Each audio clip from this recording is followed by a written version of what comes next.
কুরবানির ঈদ চলেই গেল, চাইলে এখনও এই শুটকিটা তৈরি করা যায়। আসসালামু আলাইকুম, welcome back to my channel. আজ করে দেখাবো গরুর মাংসের শুটকি। কম বেশি সবাই খেতে লাইক করি এই গরুর মাংসের শুটকি, তাই না? যেহেতু কুরবানির ঈদ, এখনও আমরা কিছু না কিছু ডিপ ফ্রিজে মাংস রেখে দিয়েছি, সেখান থেকে নামিয়েও এই শুটকি তৈরি করা যাবে। আমাদের মধ্যে যারা যারা এই শুটকি খেতে লাইক করি তাদের জন্য হতে পারে আমার আজকের এই পদ্ধতি। এখানে আমি প্রায় 2 থেকে 2.5 কেজির মতো গরুর মাংস নিয়েছি। চেষ্টা করবেন শুধু হাড় ছাড়া মাংসটা নেওয়ার জন্য। একটু একটু চর্বি থাকলে কোনো রকম সমস্যা নেই, এটা পরবর্তীতে আমরা প্রসেস করে নিতে পারবো। গরুর মাংস ভালোভাবে ধুয়ে একটা ছাঁকনিতে পানি ঝরিয়ে নিলাম। এবার গরম পানিতে লবণ দিয়ে দিলাম। লবণের পরিমাণটা অবশ্যই অল্প একটু দিবেন, মানে কমিয়ে দিবেন। দিয়ে দিব 1 টেবিল চামচ পরিমাণ হলুদ গুঁড়া। লবণটা কেন কম দিতে হবে? লবণ কম দিলে মাংস থেকে তেল বের হয়ে আসবে না, সেজন্য লবণের পরিমাণটা কমই দিতে হবে।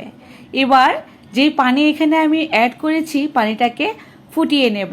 যখনই দেখব টকবক করে ফুটতেছে, ঠিক এই পর্যায়ে আমি গরুর মাংস দিয়ে দিব। এখানে যেহেতু 2.5 কেজির মতো গরুর মাংস আছে, পানিও আছে প্রায় 1.5 লিটারের মতো। এই পানিটা মোটামুটি কমে যাবে, যতটুকু থাকবে সেটা আমরা ছেঁকে ফেলেই দিব। এখানে আমি যেভাবে মাংসটা ধুয়ে নিয়েছি, ভালোভাবে ছাঁকনিতে নিয়ে পানিটাকে ঝরিয়ে নিয়েছি। এর ফলে এই মাংস থেকে আর পানি উঠে আসার চান্স থাকবে না। এখন একটু নেড়ে চেড়ে দেব, যাতে করে লবণ আর হলুদটা সব মাংসের ভেতর ভালোভাবে ঢুকে যায়।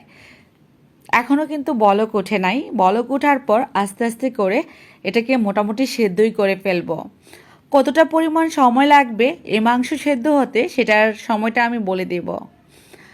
এই তো যখন দেখবো যে এমন টকবক করে বলক উঠতেছে, ঠিক এই পর্যায়ে ফেনার মতো দেখতে পারবেন, আর এই সাইড থেকে এগুলো তুলে ফেলে দিতে হবে। না হয় কিন্তু মাংসের কালারটা কালচে কালার হয়ে যাবে, আর মাংসের ভেতর এই ফেনাগুলো লেগে যাবে। এগুলো হচ্ছে অতিরিক্ত ব্লাডগুলো যে থাকে মাংসের মধ্যে, সেগুলো উঠে ফেনা হয়ে যায়। মোটামুটি আমি সময় নিয়েছি সেদ্ধ করতে 25 মিনিটের মতো।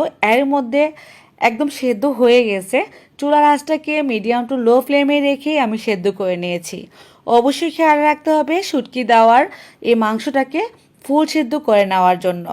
অনেকে আছে আমরা 2-1টা বলক উঠিয়েই এই শুটকিটা তৈরি করে ফেলি। এতে করে কি হবে, পরবর্তীতে শুটকির মধ্যে ছত্রাক পড়বে, পোকায় ধরবে এবং এই শুটকিটা তিতকুটে লাগবে, খেতেও ভালো লাগবে না। এর জন্যই ফুল সিদ্ধ করে নিতে হবে। তো পানিটাকে ঝরিয়ে নিলাম একটা ছাঁকনিতে নিয়ে, তারপর ঠান্ডা হওয়ার পর গুনার মধ্যে গেঁথে দিব। এখানে আমি একটা গুনার বান্ডিল নিয়েছি। যতটুকু পরিমাণ গুনা লাগে, একটু মোটা সাইজের গুনাটাই নিলাম। চাইলে কিন্তু চিকন যে গুনাটা আছে সেটাও ব্যবহার করতে পারেন। তো এবার গেঁথে দিব এই গুনার মধ্যে। গুনার মধ্যে গেঁথে যদি এই শুটকিটাকে আমরা রোদে শুকাই, তাহলে এটা অনেক দিন পর্যন্ত আপনারা রুমে যে কোনো ডিবিতে বা বয়মে রেখেই সংরক্ষণ করতে পারেন। এর মধ্যে কোনো রকম পোকায় ধরবে না বা ফাঙ্গাল হবে না, ছত্রাকের মতো পড়বে না, আর শুটকিটাও তিতকুটে লাগবে না। কারণ দেখবেন যে অনেক সময় ঘরে থাকতে থাকতেই জিনিসটা কেমন যেন হয়ে যায়, এই জিনিসটা হবে না। গুনার মধ্যে আপনারা ঝুলিয়ে রাখতে পারেন, বা চাইলে এটাকে বয়মেও গুনা সহ করেও ভরে রাখতে পারেন, এমনিতেও খুলে রাখতে পারেন। তো আমি এভাবে করে গেঁথে নিলাম। এবার ছাদে রৌদ্র দিয়ে দিব।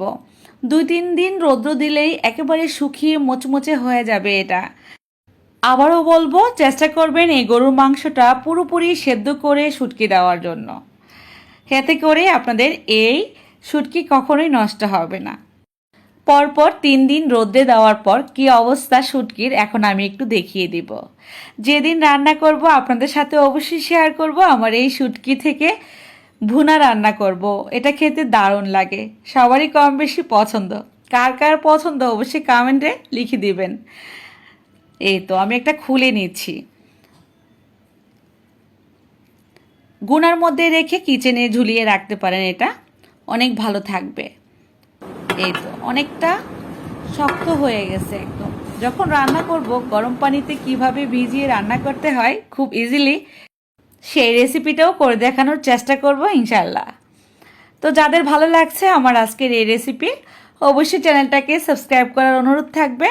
আর যারা অলরেডি সাবস্ক্রাইব করেছেন তাদেরকে অসংখ্য ধন্যবাদ।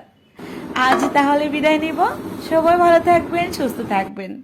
আল্লাহ হাফিজ।